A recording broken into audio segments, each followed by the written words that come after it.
Alors bonjour, moi je suis Laure, j'ai 32 ans. Je suis maman d'une petite fille qui a 4 ans et je suis mariée à Michael depuis 2009. Elle m'annonce que c'est une molydatiforme.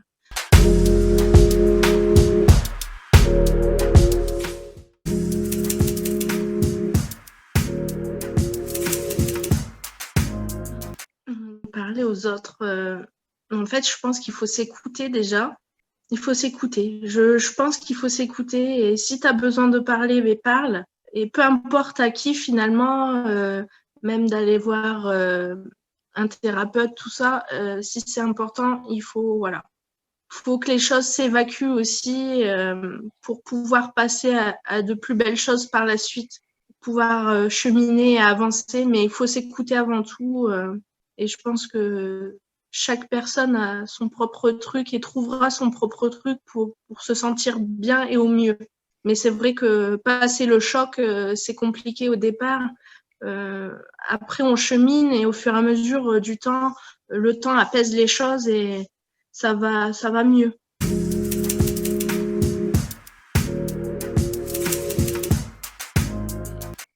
Pendant mes premières grossesses arrêtées, j'ai pas. C'est vrai que voilà, je pense que j'avais peut-être la tête dans le guidon aussi et je voulais toujours avancer puis pas reculer. Et voilà, donc c'était métro boulot dodo peut-être aussi quoi. Et puis on était vraiment à fond dans notre maison à faire les travaux tout ça, donc on réfléchissait pas non plus.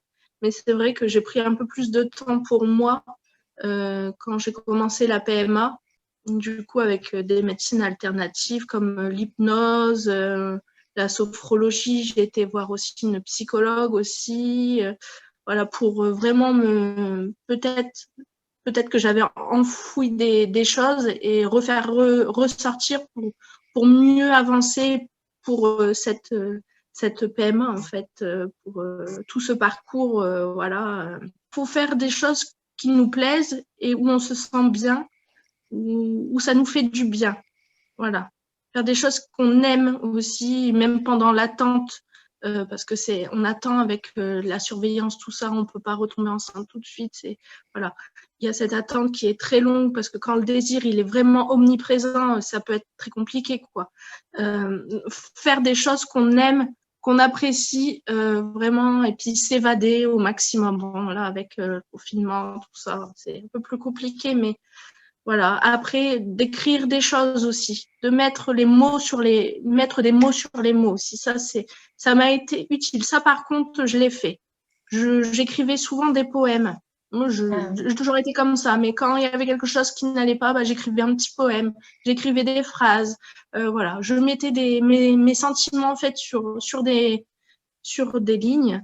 Et voilà. Je me suis aidée comme ça et je pense qu'il faut s'écouter avant tout, faire des choses qu'on aime, où on se sent bien et puis on chemine au fur et à mesure comme ça. Après, il y a aussi l'ostéopathie, il y a un magnétiseur aussi que j'ai essayé, mais ça, c'est vrai, c'est plus aussi avec le côté PMA plutôt que le côté grossesse molaire. Mais je pense qu'en fait, finalement, ça se rejoint.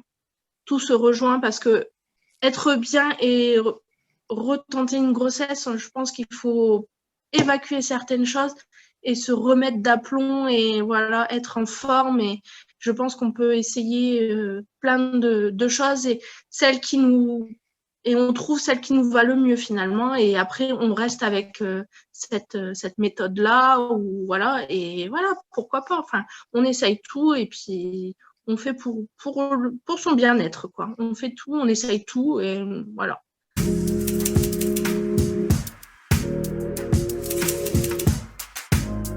On va dire que on se dit qu'il y a toujours pire que nous finalement et voilà. Donc ça nous fait avancer comme ça aussi.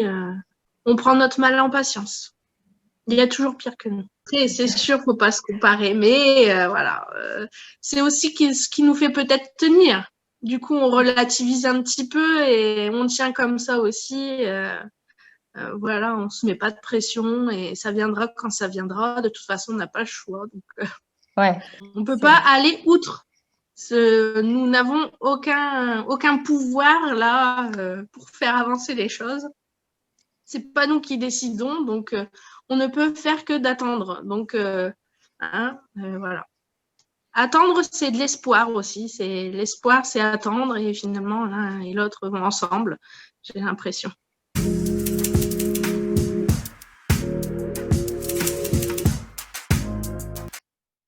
En fait, qu'il y a un espoir, malgré qu'il y a une mutation. La preuve, c'est qu'en fait, on a réussi à avoir notre petite fille grâce à la PMA et à la fécondation in vitro avec une donneuse d'ovocytes. Et du coup, voilà, je veux que aussi ça donne de l'espoir aussi s'il y a des femmes qui vont être confrontées à cette mutation génétique.